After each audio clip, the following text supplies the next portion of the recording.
이상하고 희귀한 현상이 파도처럼 물결치는 줄무늬를 만들어내요.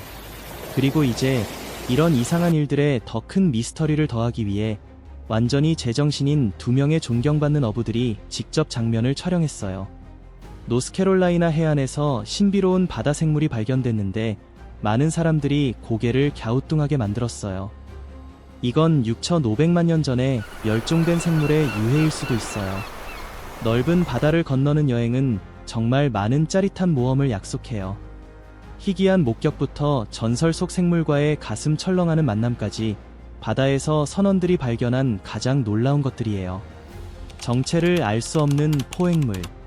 이상한 영상이 널리 퍼졌는데 인어의 미스터리를 풀 수 있을 것 같은 잠재력이 있어 보이네요. 한 선원이 선실에서 낮잠을 자고 있는데 동료들의 소란스러운 소리와 외침이 들려왔어요. 그는 재빨리 카메라를 챙겨서 무슨 일인지 보러 나갔습니다. 그물에 뭔가가 걸린 거였어요. 그런데 끌어올리려는 순간 그물이 찢어지면서 그 생물이 다시 바다로 미끄러져 들어가 버렸어요. 그들이 겨우 녹화한 건 아주 잠깐 스친 발톱 같은 모습뿐이었죠. 어떤 사람들은 이게 가짜라고 생각하지만 다른 사람들은 인어가 실제로 존재할 수 있다는 증거라고 믿고 있어요. 미라가 된 선원. 2016년에 한 무리의 선원들이 바다를 떠돌다가 물 위에 이상한 게 떠 있는 걸 발견했어요. 버려진 배였는데 심하게 망가진 상태로 아무도 조종하지 않은 채 그냥 떠다니고 있었죠. 그걸 보고 그들은 조사를 해보기로 했습니다. 그런데 배 안에서 발견한 건 그들을 정말 충격에 빠뜨렸어요. 항해석에 앉아있는 완벽하게 보존된 한 남자의 미라화된 시신이었어요. 그 지역의 짠바다 공기와 건조한 무역풍이 자연적인 보존 시스템처럼 작용해서 부패가 시작되기 전에 그의 몸을 말려버린 거예요. 그들은 망설임 없이 당국에 신고했고 곧 조사가 시작됐습니다. 그 불운한 남자는 다름 아닌 만프레드 바요라트였는데 마지막으로 목격된 게 2009년이었어요. 어떤 사람들은 심장마비로 죽었다고 믿지만 정확한 사인은 여전히 미스터리로 남아있어요. 부석된 목. 호주 해안에서 남서태평양을 항해하던 선원들이 갑자기 믿을 수 없는 광경, 아니 악몽 같은 장면을 목격했어요. 바다 표면이 온통 바위로 뒤덮여 있었는데 아무 일도 없었다는 듯이 고요하게 가라앉아 있었죠. 이 부석된 목은 작은 게 아니었어요. 축구장 200개 정도 되는 넓은 면적을 뒤덮고 있었고 모두 통가 근처에 해저 화산 활동과 관련이 있었어요. 선원들에게 이건 그냥 이상한 광경이 아니라 진짜 위험한 상황이에요. 바위들이 엔진 흡입구로 빨려 들어가서 과열과 기계 고장을 일으킬 수 있고 선체의 페인트와 유리 섬유를 벗겨낼 수도 있어요.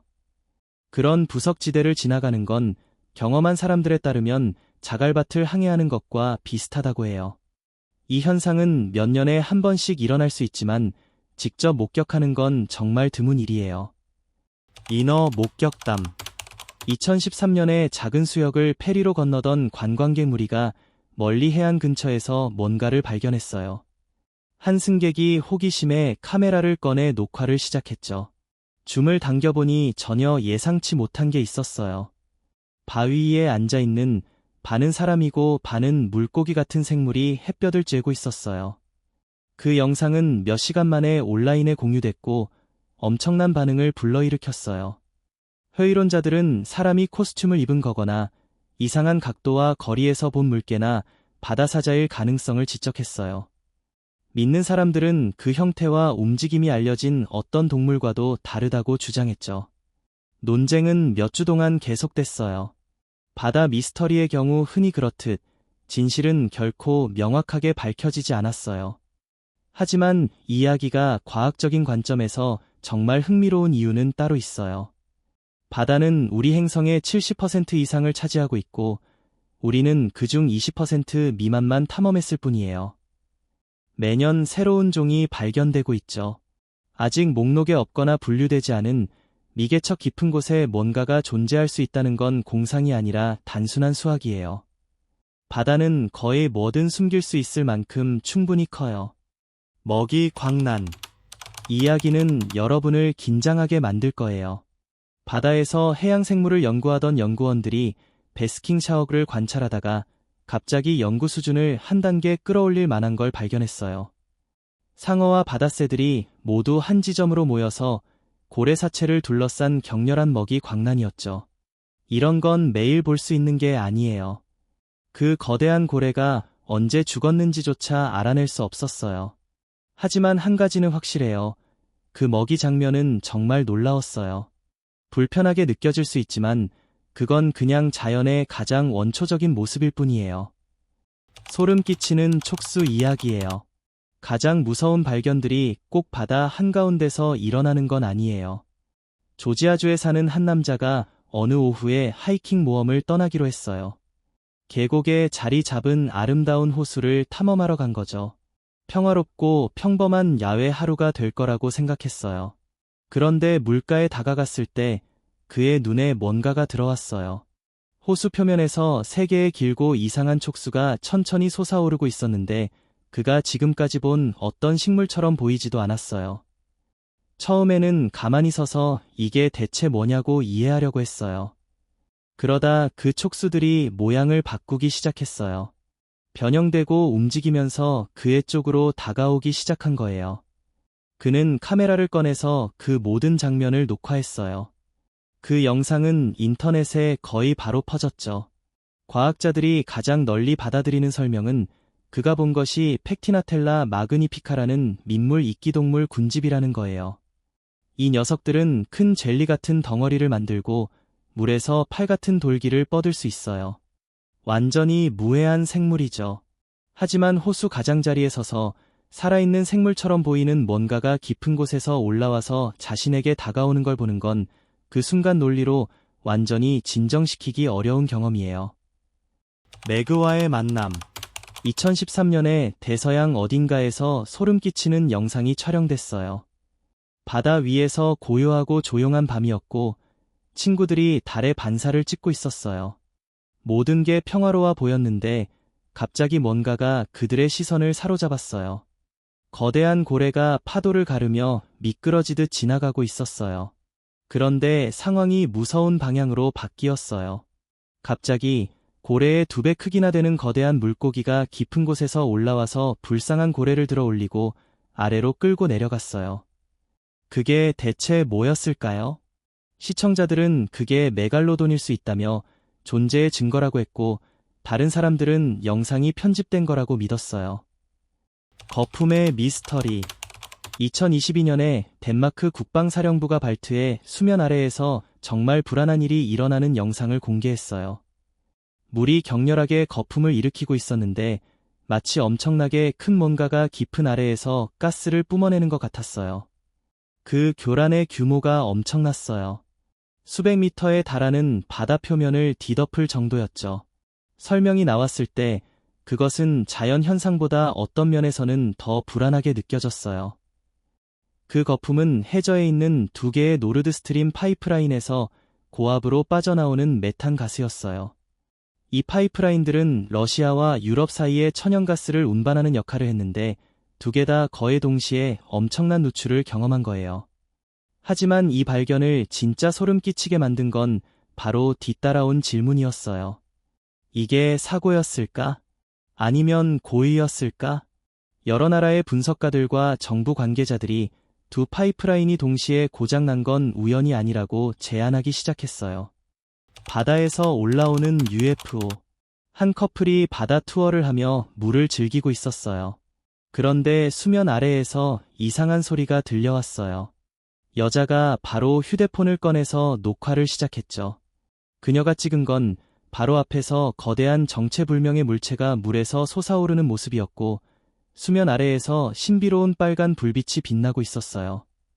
그 영상은 인터넷에 거의 즉시 퍼졌어요. 일부 시청자들은 그저 물고기와 바다새들이 먹이를 먹는 난리통이라고 했어요. 물 위에 이상한 시각 효과를 만들 수 있으니까요. 하지만 다른 사람들은 빨간 불빛을 가리키며 훨씬 더 특별한 뭔가의 증거라고 했어요. 아마 UFO일 수도 있고 연구자들이 지금 트랜스미디엄 차량이라고 부르는 공기와 물 모두를 이동할 수 있는 물체일 수도 있다고요. 죽음의 손가락. 이제 과학소설 영화에 나올 법하지만 완전히 실제인 이야기를 해볼게요. 극지 바다 깊숙한 곳에서 적절한 조건이 되면 과학자들이 브리니클이라고 이름 붙인 현상이 일어나요. 하지만 대부분의 사람들은 그보다 훨씬 더 무서운 별명으로 알아요. 죽음의 손가락이죠. 바닷물이 얼어서 바다 얼음이 만들어질 때 소금이 얼음 결정에서 밀려나와서 극도로 차갑고 밀도가 높은 염수를 만들어요. 그 염수가 물속으로 가라앉으면서 주변의 모든 것을 순식간에 얼려버려요. 그래서 점점 더 길어지는 속이 빈 얼음관을 형성하면서 바다 바닥을 향해 내려가죠. 2011년 11월 24일 BBC 촬영팀이 타임랩스 카메라로 이 과정을 처음으로 포착했어요. 그들이 기록한 건 정말 놀라웠어요. 죽음의 손가락이 천천히 움직이는 포식자처럼 물속을 기어 내려갔고 마침내 바다 바닥에 닿았을 때는 얼음 그물이 퍼지면서 불가사리와 성게들을 몇 분 만에 산채로 얼려버렸어요. 멋진 대결. 정말 놀라운 야생의 순간이 카메라에 포착됐어. 포식자가 먹잇감이 되는 순간이었지. 범고래가 거대한 일격으로 백상아리를 쓰러뜨린 거야. 우리 모두 백상아리가 전설 속 존재라는 건 알지만 힘으로 따지면 이 범고래들은 장난이 아니야. 상어들에게 적대적인 행동으로 유명하거든. 과학자들은 기후변화가 이들의 사냥 행동을 바꾸고 있을지도 모른다고 생각해. 그래서 우리가 바다의 최상위 포식자를 백상아리로 생각할 수 있지만 사실 이 범고래들이 그 자리를 위협하고 있는 거지. 목욕하는 용. 이 영상은 2022년 8월 23일에 촬영된 거야. 베트남에서 진짜 용이 물속에서 목욕하는 것처럼 보이는 장면이야. 보트 기사는 거대한 용이 물에서 올라오는 걸 발견하고는 보트 안에 숨어서 계속 촬영했대. 베트남 문화에서 용은 힘과 자비로움으로 존경받아. 그래서 이 순간은 정말 놀라운 일이었지. 이 신화 속 생물들은 번영을 상징하고 베트남의 예술, 문학, 종교의식에 깊이 새겨져 있어.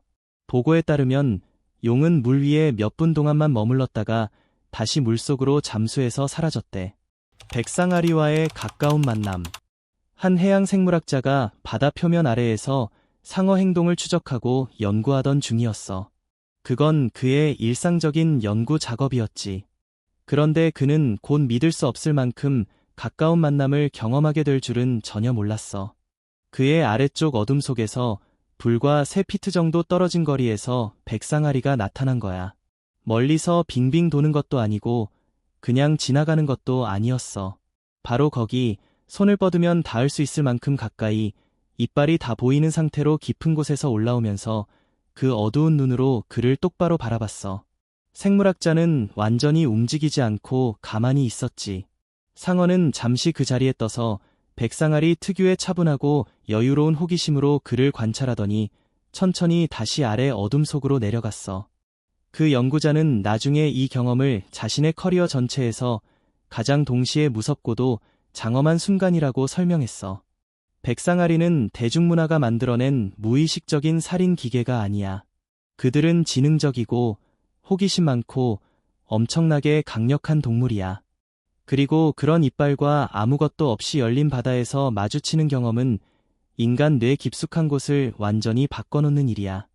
보이지 않는 장벽. 몇몇 관광객들이 넓은 바다에 나갔다가 영화 속 특수 효과처럼 보이는 걸 발견했어. 물속에 완전히 다른 색깔의 두 물덩이가 나란히 놓여 있었는데 서로 섞이지 않고 있었지. 한쪽은 깊고 진한 파란색이었고 다른 한쪽은 우유처럼 뿌연 청록색이었어. 그리고 그 사이 선은 자로 그은 것처럼 날카롭고 분명했어. 그들이 목격한 건 할로클라인이라고 불리는 현상이야. 빙하가 녹아서 나온 민물이 넓은 바다의 바닷물과 만나면서 생기는 거지. 두 물덩이는 밀도가 다르고 염분 농도가 달라서 쉽게 섞이지 않아. 빙하물에는 과학자들이 빙하가루라고 부르는 미세한 실트가 가득해서 그 특유의 뿌연색을 내고 맑은 바다물과 다르게 빛을 다르게 반사해. 그 결과로 수마일이나 이어지는 이 놀랍고 거의 초자연적으로 보이는 경계가 만들어지는 거야. 메갈로돈과의 만남. 이제 바다 연구자들이 밤잠을 설치게 만드는 영역으로 들어가 볼까. 지구에서 가장 깊은 곳, 표면 아래 거의 36,000피트에 있는 마리아나 해구에서 과학자들이 심해 연구를 하고 있었어. 그때 카메라가 방 안의 모든 사람을 얼어붙게 만든 무언가를 포착했지. 거대한 상어가 어둠 속에서 나타나서 미끼 케이지를 빙빙 돌기 시작한 거야. 미끼 케이지 근처에 상어가 있는 건 이상한 일이 아니지만 이 녀석은 달랐어. 케이지 크기와 비교해보니 연구자들은 이 생물이 대략 60피트 정도 길이라고 추정했어. 참고로 지금까지 신뢰할 수 있게 측정된 가장 큰 백상아리는 겨우 20피트 조금 넘는 정도였어. 일부 해양 생물학자들은 이 동물이 태평양 슬리퍼 상어나 그린란드 상어일 가능성이 크다고 해. 둘 다 극한 깊이에 적응한 종으로 상당한 크기까지 자랄 수 있거든. 하지만 이 영상은 엄청난 논쟁을 불러일으켰어. 왜냐하면 전설 속 선사시대 상어인 메갈로돈은 약 360만 년 전에 멸종했다고 믿어지는데 그 길이가 50에서 60피트 정도였기 때문이야. 그렇게 거대한 무언가가 아직도 바다에서 가장 깊고 탐험되지 않은 부분에 숨어 있을 수 있을까? 고래의 명상. 투명한 보트를 타고 바다를 항해하던 보트 운영자가 갑자기 거대한 무언가를 발견했어. 고래가 근처에 떠올라서 완전히 수직 자세로 물속에 매달려 있었어. 꼬리는 똑바로 아래를 가리키고 몸은 완전히 움직이지 않았지. 보트 기사는 속도를 줄이고 가까이 다가갔고 그때 훨씬 더 놀라운 걸 발견했어. 작은 아기 고래가 그 거대한 부모 옆에서 똑같이 수직 자세로 떠 있었던 거야. 둘 다 완전히 움직이지 않고 그냥 물속에 두 개의 살아있는 조각상처럼 매달려 있었어. 그가 목격한 건 과학자들이 수직 수면이라고 부르는 행동이야. 주로 향유고래에게서 관찰되는 독특한 휴식 습관이지. 고래들은 의식적으로 숨을 쉬는 동물이야. 인간처럼 자동으로 숨 쉬는 게 아니라 스스로 숨을 쉬기로 선택해야 해. 그래서 육지 포유류처럼 완전히 의식을 잃을 수 없어. 대신 반쪽 뇌만 반쯤 활동적인 부분 휴식 상태로 들어가. 한쪽은 숨을 쉴 수 있을 만큼 표면 가까이에 머물게 하고 다른 한쪽은 회복하는 거지. 빙산과의 조우. 타이타닉 이야기를 들어보셨죠? 거대한 여객선이 북대서양에서 빙산과 부딪혀 1912년 4월 15일 새벽에 침몰하면서 1,500명이 넘는 사람들이 목숨을 잃은 사건은 역사상 가장 잘 알려진 해양 재난 중 하나예요. 우리 대부분에게는 먼 옛날 이야기처럼 느껴지죠. 현대 기술과 항법 시스템이 있는 지금은 절대 일어날 수 없는 다른 시대의 비극처럼요. 그런데 빙산이 가득한 차가운 바다를 항해하던 크루즈선이 빙산에 살짝 부딪히는 순간 그 역사가 갑자기 멀게만 느껴지지 않게 돼요. 배는 떠다니는 얼음이 많은 지역을 지나가고 있었는데 빙산이 접촉했어요. 처음에는 승객들이 잘 알아차리지 못할 정도로 부드러운 충격이었죠. 그리고 배가 속도를 줄이고 선원들이 상황을 확인하려고 서둘러 움직일 때 빙산이 완전히 모습을 드러냈어요. 배 바로 옆에서 물 위로 솟아오른 거예요. 엄청나게 크고 조용하고 자신이 일으킨 혼란에 전혀 신경 쓰지 않는 듯한 모습이었죠. 배에 타고 있던 사람들 중에서 해양 역사를 아는 사람들은 그 순간 모두 똑같은 감정을 느꼈어요. 타이타닉 승객들이 충돌 직후 처음 몇 초 동안 느꼈을 그 차갑고 구체적이고 아주 개인적인 공포를요. 새로운 섬의 탄생. 어떤 지진학자들이 넓은 바다 한가운데서 지진 활동을 관찰하고 물속 지각의 움직임을 살피고 있었어요. 그런데 그들 누구도 본 적 없고 인류 역사상 극소수만 목격한 일이 벌어졌죠. 바로 눈앞에서 산이 바다에서 솟아오르기 시작한 거예요. 처음에는 천천히 어두운 형체가 수면을 뚫고 나오면서 증기와 연기를 뿜어냈어요. 그러다 점점 빨라지면서 더 높이 자라고 단단해지며 영구적인 무언가가 되었죠. 그들은 실시간으로 완전히 새로운 섬이 태어나는 장면을 지켜보고 있었어요.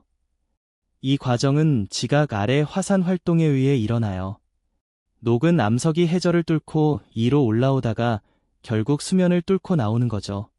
이는 지구상에서 가장 기본적인 지질 과정 중 하나로 하와이 같은 섬들을 형성한 원동력이에요. 하지만 실제로 배 위에 서서 아무것도 없던 바다에서 새로운 땅이 솟아나는 걸 직접 보는 건 정말 희귀해서 거의 말로 표현하기 어려울 정도예요. 바다사자 침공. 바다 한가운데서 발견하는 모든 게 무서운 건 아니에요. 어떤 건 그냥 정말 놀라울 뿐이죠. 2018년에 한 관광객 그룹이 바다 위에서 상쾌한 바닷바람과 부드러운 파도를 즐기고 있었어요. 그런데 갑자기 주변 바다가 살아 움직이기 시작했어요. 처음에는 배 근처에 몇 마리의 바다사자가 올라오는 정도였는데 곧 완전히 다른 규모로 변했죠.